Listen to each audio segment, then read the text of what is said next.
चललन झमन बाबू बेटा के बियाहे हो वारे। चललन झमन बाबू बेटा के बियाहे हो यारे। धरतिया कासे बादल थर थर काँपे हो अरे। धरतिया कासे बादल थर थर काँपे हो।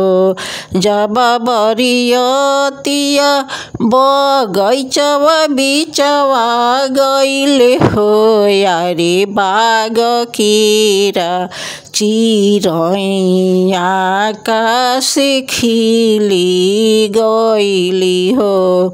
जब बरियतिया गएडवा बिचवा गइले हो यारे। तबले बेटी के पापा हनले केवाड़ हो अरे। तबले कन्या के चाचा हनले केवाड़ हो।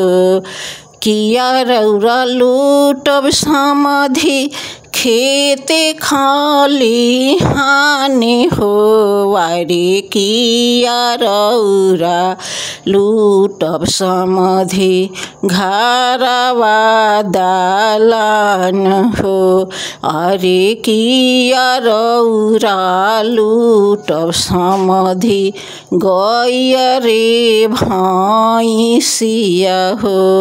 नाही हम लूटब समधि खेतवा बाधरवा हो यारे। नाही हम लूटब समधि घरवा दालान हो अरे। नाही हम लूटब समधि गैया रे भैंसिया हो।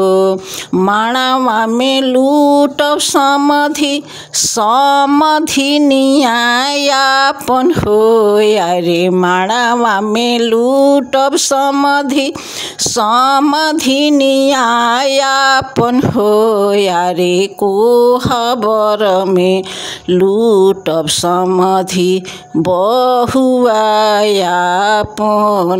हो अरे। कोहबर में लूटब समधि बहुआयापन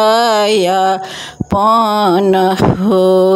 चललन पपुआ भैया भाई के बियाहे हो वारे। चललन सनिया भैया भाई के बियाहे हो वारे। धरतिया कासे बादल थर थर काँपे हो अरे।